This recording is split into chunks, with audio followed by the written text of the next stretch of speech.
Buenos días. Vamos a comenzar con la clase de infecciones osteoarticulares, que las vamos a dividir en dos grupos, la osteomielitis y la artritis séptica. Veremos la osteomielitis. ¿Qué es la osteomielitis? Es una inflamación y destrucción del tejido óseo producida por un agente infeccioso. Antes de comenzar, es bueno ver esta diapositiva en la cual acá nos muestra la gran irrigación del hueso. Tanto en la de la derecha, en el adulto, fíjense que el tejido óseo esponjoso tiene muy buena irrigación, como también la parte diafisiaria, que aparentemente el hueso compacto no se notaría, pero sin embargo ven al lado derecho que el periósteo tiene muy buena irrigación, como también la cortical. Fíjense, hay unos canales por donde pasa la irrigación, por lo tanto está muy bien irrigado el hueso en general. Igualmente a la izquierda pueden ver que el niño es mucho mayor, porque ahí están las arterias nutricias que tienen mayor irrigación. Importante para el concepto de la osteomielitis. La osteomielitis fisiopatológicamente se disemina a través de tres vías generalmente. La ruta hematógena, que es una de las importantes, sobre todo en los niños, debido a una bacteremia o una septicemia. Sin embargo, el adulto está dado por las heridas a nivel de las partes blandas, que con el tiempo pueden introducirse al hueso. Y en la osteomielitis crónica del adulto prácticamente es debido a la implantación directa, secundaria, por una fractura expuesta, por ejemplo, o una cirugía muy extensa. Y una vez introducida la osteomielitis, ¿qué es lo que pasa? La progresión. El acceso puede ir hacia la articulación, que es menos frecuente, pero lo más importante es que generalmente va hacia la diáfisis, como ustedes pueden ver, y posteriormente puede una fístula y salir al exterior. También es importante recordar que en los niños menores de 2 años los vasos cruzan la epífisis, por lo tanto puede invadir la articulación.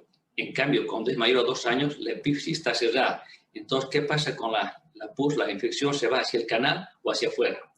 Es importante a la edad. Respecto a la etiología, el estafilococo aureus es el más frecuente, como dijimos, politraumatizados, fracturas expuestas y cirugías extensas. También contamos con la pseudomonas aeruginosa, sobre todo en la infección de las heridas plantares. Igualmente, estafilococo epidermis, las prótesis, y finalmente los anaerobios, sobre todo en los pies diabéticos. Pero lo más importante es, recuerden, el estafilococo aureus.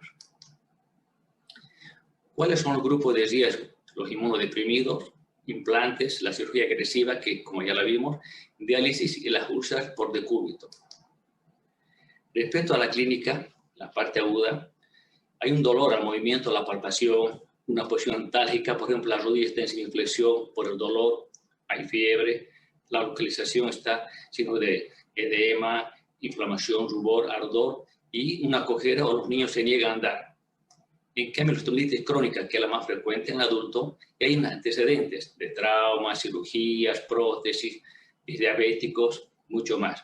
Y aquí puede haber un periodo asintomático en el cual solamente hay parte estrófica de la piel, como ustedes pueden ver en la diapositiva, el monito, pero también la reagudización, que son temporadas que se exacerba la patología y empieza a haber mayor sintomatología. ¿Y cuál es la reagudización cuando se exacerba la sintomatología? Una osteomielitis que es crónica, está latente, sin embargo, por alguna baja defensa, algún traumatismo, se reagudiza. ¿Y qué es lo que pasa? Aumenta el dolor, fíjense la diapositiva, empieza a ver la fístula, por lo tanto, la secreción purulenta comienza a salir por una fístula, hay un compromiso del estado general, sobre todo la fiebre, y puede ocurrir una fractura en hueso patológico, por el hecho de que el hueso está muy comprometido. La osteomielitis crónica del adulto, que es lo que nos toca ver, es una infección ósea persistente, por contigüidad o vecindad, es la más frecuente en el adulto, pero lo que más se debe es a la lesión postraumática o las cirugías extensas. Es muy difícil de erradicar, muchas cirugías, frecuentes observaciones, reagudizaciones, por lo tanto son varias cirugías y tener un equipo multidisciplinario. ¿Por qué? Porque la osteomielitis, como altera la irrigación del hueso, es un hueso muerto infectado. ¿Y qué significa eso? Que al ser hipovascular no llega el antibiótico, por lo tanto aquí es el aseo quirúrgico la clave del éxito. En las imágenes va a depender del tiempo de evolución, son complementarias a la clínica. Nada más indicar que hay una diferencia con los tumores, sobre todo recuerden el sarcoma de Yubi, que a veces si fuera una osteomielitis. En la radiografía vemos acá la osteomielitis aguda. No es muy poco lo que se ve en la osteomielitis aguda. A los 10 días una pérdida de la densidad ósea, una discreta elevación del periósteo y un edema subcutáneo. Por lo tanto, la radiografía de una osteomielitis aguda nos da muy poca información. Sin embargo, en la osteomielitis crónica, Acá es muy importante, es bueno que sepan que hay 4, sino que se ven. El secuestro, ¿qué es eso? Es un fragmento óseo necrótico separado del hueso y viable por una caverna. El involucro es una neoformación ósea alrededor del tejido necrótico. Significa que el tejido trata de defenderse, por lo tanto, involucro viene de involucrar, de envolver la infección, es un hueso eburnio. La fístula, como dice, es un drenaje, va del secuestro hacia adentro o hacia afuera. Y la caverna, que es el espacio muerto, lleno de pus, que es su interior, contiene el secuestro generalmente. Podemos ver acá, en esta diapositiva, es una osteomelitis hematógena, el cual, fíjense la imagen verde, que es la caverna, una gran caverna con las pus. A los lados se ve un tejido blando, que son pues los secuestros, y hacia afuera, tratando de involucrar, de envolver, hay un hueso eburnio, que es el involucro, lo que se ve. También, posteriormente, es cierto, aumenta la presión, puede fistulizarse hacia el exterior. En la radiografía, igualmente, fíjense, esa parte, la parte blanca que se ve, es un gran secuestro. Está metido en la parte ósea de una caverna, cuando pones una caverna, un hueco, y fíjense alrededor todo ese tejido blanco, eburnio, de mala calidad, es el involucro. También nos sirve la resonancia magnética, que nos delimita mejor la infección. Por lo tanto, para planificar, es importante el escáner, para la localización, sobre todo para punciones, cuando hay duda. El ultrasonido nos da muy poca información, porque recuerden que es solamente partes blandas, abscesos superiósticos, por lo tanto, no nos sirve mucho una osteomelitis. Recalcar que la resonancia magnética, lo importante es que nos define la extensión de la infección ósea y el compromiso de las partes blandas. Es muy importante, no solamente el hueso se altera. Y aquí nos puede ver justamente en la resección quirúrgica cuánto de tejido blando y óseo hay que resecar. Por lo tanto, la planificación quirúrgica es importante. Como también algunos huesos, sobre todo la columna y huesos pequeños, que nos da mucha información. Por ejemplo, ustedes pueden ver acá a la izquierda una diapositiva, radiografía lateral de fémur con osteomelitis. Fíjense, un tejido eburnio, se ve alguna caverna. Sin embargo, en la diapositiva del medio, en la resonancia, nos puede mucho más exacto. Fíjense, se ve el secuestro que está justamente al medio, una gran caverna que está todo eso que está en el canal, y una parte que falta de continuidad, que es la fístula. Y a la derecha, ahí se ve las 3 cosas, se ve el involucro, la caverna y la fístula hacia afuera. El laboratorio igual nos da información en la parte aguda, sobre todo la PCR, que está aumentado mucho más que la VHS, porque es una infección. Respecto a la bacteriología, los cultivos directos son buenos, obviamente, un 85% de positividad. El cultivo tiene la celulitis. Es importante, por eso que los cultivos tienen que ser del tejido adentro. Uno cuando no toma un cultivo, una espátula de la herida operatoria, no nos sirve porque es una contaminación. Importante, entonces, el cultivo tiene que ser post-aseo quirúrgico y de profundo. Los cultivos son esto importante, por lo tanto, el tratamiento uno comienza es empírico. En el laboratorio, entonces, la parte sintomática son la VHS levemente elevada, pero en una reactivación, la VHS y la PCR están elevadas, porque es una infección activa. ¿Cuáles son los pilares del tratamiento? Lo importante es erradicar la infección. ¿Y cómo se hace eso? Removiendo el tejido necrótico, sacando todo lo que está muerto hasta encontrar tejido sangrante. Después eso se resuelve todo lo que es la cobertura de tejido blando, porque uno sacó todo el tejido necrótico, también sacó las partes blandas y queda un orificio. Por lo tanto, esto hay que cubrirlo generalmente es con cirujano plástico.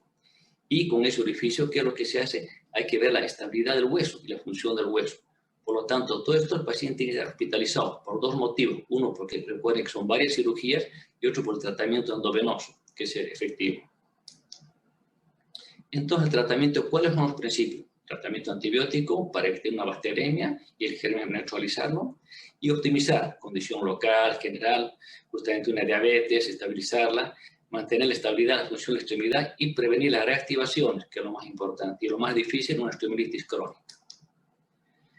Respecto al antibiótico, fíjense que en una osteomelitis aguda, el tratamiento es 1 semana endovenoso y posteriormente 4 o 6 semanas vía oral. En cambio, en osteomelitis crónica son 2 a 6 semanas antibiótico endovenoso y 4 a 8 semanas oral.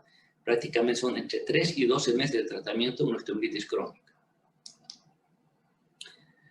El tratamiento local significa, lo más importante, el desbridamiento, que es resección de secuestro y tejido desvitalizado. Es decir, todo lo que está tejido muerto prácticamente está inerte, por lo tanto, si uno va a operar tiene que resecar todo eso, si no, no tiene sentido, va a recidivar. Y después se verá cómo se hace la fisioterapia, la rehabilitación.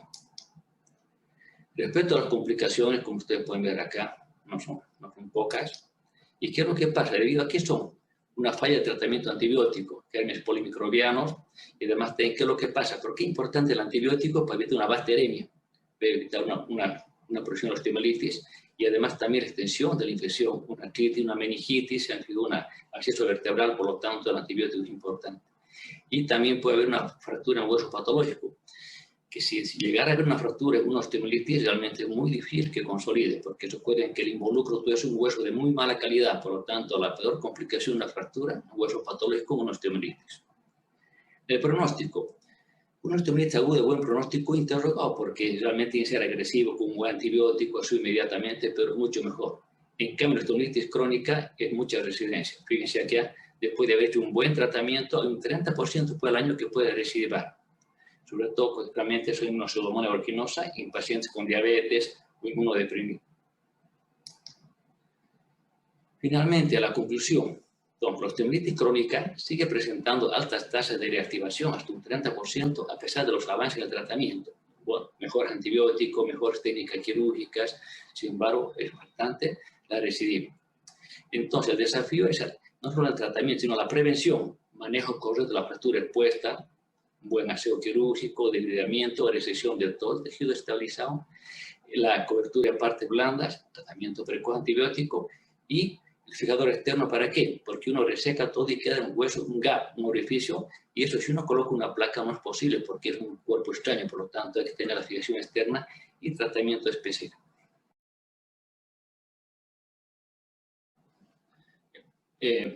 Bueno, a continuación vamos a hablar sobre la clase de artritis séptica.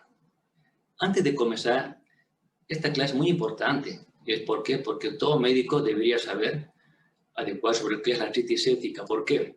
Porque en traumatología, una emergencia, la diferencia de una urgencia es que es no derivable. Y hay pocas emergencias en traumatología. Las más frecuentes son justamente la artritis séptica, la fractura expuesta, las luxaciones, entre otras. Por lo tanto, una artritis séptica es una emergencia y se debe resolver. Entonces, es importante familiarizarse que todo médico debería tener los conceptos. Entonces, ¿qué es la artritis séptica? Es un proceso inflamatorio agudo crónico articular causado por la invasión y multiplicación de microorganismos biógenos que se encuentran en la membrana sinovial. Por lo tanto, es una articulación. La más frecuente, la rodilla. La vía de diseminación, a diferencia de la osteomelitis, es la hematógena, ya sea por una bacteremia o una septicemia. También la vinculación directa. Finalmente, la extensión, o sea, por continuidad o vecindad con una osteomelitis que se pasa a la articulación. Es decir, todo lo contrario a la osteomelitis. La epidemiología. Los factores predisponentes, la edad mayor a 80 años, es decir, enfermedades crónicas, diabetes mellitus, la artritis reumatoidea, las prótesis, la cirugía reciente que se infecta, la infección de la piel y también las corticoides, entre otros. En la etiología, igualmente el Staphylococcus aureus es el más frecuente. También la gram negativos, igualmente los virus como la rubiola. Y los niños siempre pensan en Quinqueya quinquae, sobre todo en los 2 a 5 años. Los factores de riesgo ya los vimos. Importante recordar en la punción articular. Realmente uno funciona sobre todo las artrosas activadas para colocar los corticoides, las tendinitis, infecciones y todo. Sin embargo, es importante, ¿por qué? Porque uno, al ser una función prácticamente aséptica, hay que tener muchos resguardos, porque uno justamente al funcionar puede producir una artritis séptica, que es lo que realmente se ve en la clínica, en la parte de la urgencia de traumatología. ¿Cuál es el mecanismo de infección? En la mayoría de los casos, la artritis se produce por una diseminación hematógena, como vimos. También puede ser, sin embargo, unas mordeduras, inoculación directa, las grandes cirugías, o una extensión de una infección, de una osteomelitis hacia la articulación. ¿Qué es lo que ocurre? Al entrar el germen en la articulación, las bacterias producen una respuesta inflamatoria aguda en la sinovial. Estas bacterias prácticamente pasan al líquido sinovial y producen una inflamación y pus. Todo esto, además, hay una hiperplasia de las células que reviste la membrana sinovial. Y esta hiperplasia y esta que lo reviste forman unas células inflamatorias que liberan las citoquinas y las proteasas, que estas producen la destrucción del cartílago. Entonces, repasando, el crecimiento bacteriano intraarticular produce una respuesta inflamatoria. Esto es una alteración del líquido sinovial con las proteínas pH y la glucosa. Esto ocurre una infiltración de polimorfos nucleares, por lo tanto, una alteración del líquido sinovial con un depósito de fibrina. ¿Esto qué va a pasar? Ocurre una destrucción del cartílago articular y, finalmente, una pérdida de la función que se llama la anquilosis, es decir, como una fusión de la articulación debido a que se destruye el cartílago articular. En la microbiología dijimos igualmente el establo es el más frecuente, igual que los osteomielitis, pero también ya vimos los vacilos gram negativos, sobre todo el uso de drogas, gente con inmunosupresión, también estreptococo y neumonía. La artritis séptica típica es la monomicrobiana, que es la más frecuente, sin embargo, polimicrobianas cuando son pacientes con bacterias o polimicrobianas. La manifestación clínica es mucho más aparatosa que la osteomielitis, prácticamente hay la fiebre y compromiso del estado general. Dijimos que una monoartritis aguda, por lo tanto, que ustedes pueden en la diapositiva, hay un dolor a articulación, prácticamente está tanto la activa o pasiva, hay una hipotencia funcional, está prácticamente tieso, hay una posición antálgica, hay un desame y los signos de inflamación propio, el aumento de volumen, calor local, subicumbés y dolor en el adulto. En cambio, el niño, el lactante o el neonato, el 75% no tiene síntomas. Entonces, ¿cómo darse cuenta? Nada más por el rechazo a la vía oral, la irritabilidad, la postura asimétrica y no mueve la articulación. Quizás es lo más importante, que le cuesta mover la articulación. No tienen fiebre, no tienen rubicumbés, por lo tanto es un desafío en el niño diagnosticado una artritis séptica, sobre todo en cadera. El diagnóstico, si hacen los hemocultivos, de un 50% son positivos, pero ¿qué es lo que nos muestra el laboratorio? La leucocitosis, la VHS y la PCR están elevadas. La ecografía nos sirve muy poco, solamente va a ser una osteomielitis asociada. La escala de resonancia sí nos sirve porque justamente evalúa el desarme articular, sobre todo en articulaciones difíciles como sacroiliaca o cadera, pero nada más que aquí nos ven si hay líquido o no. Además, importante está el hemocultivo del Staphylococcus aureus. ¿Por qué? Porque fue una endocarditis bacteriana. Entonces, tanto se solicita una ecocardiografía. La clínica, ya dijimos, monoarticular 80%. El dolor, hinchazón, como ustedes pueden ver en la diapositiva, fíjense, está edematizado, está color rojo, está con mucho dolor, la fiebre. Existe una asociación entre, además puede ser cuando hay una bacteriemia, infección urinaria o respiratoria. Dijimos que la rodilla era el mayor porcentaje, como tobillo y muñeca. También importante en personas con drogas endovenosas y la artritis articulación adyacente. Recordar que la fiebre es importante, sin embargo, en aquellas personas que realmente tienen baja defensa, enfermedades crónicas como la diabetes, por ejemplo, no necesariamente hay fiebre y tienen una gran artritis séptica. Las imágenes.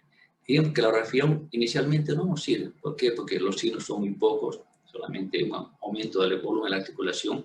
Sin embargo, nos sirve para ir a la secuela. Como ustedes pueden ver, justamente la anquilosis, la artrosis, las erosiones, prácticamente la destrucción del cartílago articular. La ecografía solamente nos muestra el desarme articular. Importante recordar que el desarme articular en la ecografía no se sabe si es líquido, es una hematosis, una artritis séptica. Por lo tanto, la ecografía siempre introduce que está aumentada la articulación. Por lo tanto, yo creo que es una pérdida de tiempo, pues sabiendo que esto es una emergencia. La resonancia magnética nos muestra un poquito más, pero evalúa el compromiso articular y parte blanda. Y esto es un poquito más tardío, si se ha destruido la articulación. Por lo tanto, yo creo que acá lo más importante es la sospecha clínica. Y el diagnóstico del gold estándar es el cultivo líquido articular. Es lo más importante. Recuerden, el cultivo es lo que nos va a definir si es una artritis séptica o no. Por lo tanto, toda una artritis sin traumatismo previo es una artrocentesis. Y vamos a ver el líquido articular, los síntomas que produce los signos. Por lo tanto, es importante tener los tubos para cultivo y también sospechar de micobacterias u hongos. Acá podemos ver, importante estos parámetros. Fíjense al lado izquierdo, líquido sinovial. Cuando es normal es transparente el aspecto. Cuando está infectado está gris, turbio, opaco, con filancia disminuida. Los recuentos de leucocitos son menos de 200 milímetros cúbicos. En cambio, la infección está entre 80.000 y 100.000, sobre todo mayor polimorfo nuclear. La glucosa está a menos del 50% del plasma. Las proteínas están altas y los telegramos, por supuesto, positivo un 30%. Y la etiología es la artritis séptica. Tan importante hablar de otra forma de la presentación, que son menos frecuentes, pero igual.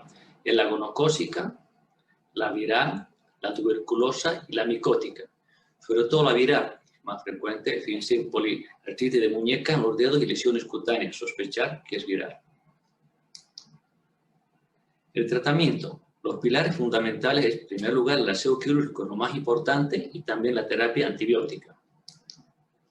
El drenaje, como vimos en el video, pues un drenaje por la aspiración, pero también importante el drenaje artroscópico o la artrotomía, es decir, abrir la articulación.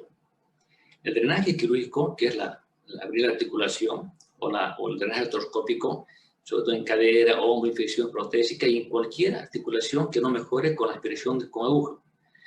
Lo que pasa es que la aspiración con aguja es más que todo diagnóstico, porque hay que esperar varias veces. Además, el problema está de que si uno deja secreción purulenta, que realmente ocurre eso, esto puede recidivar.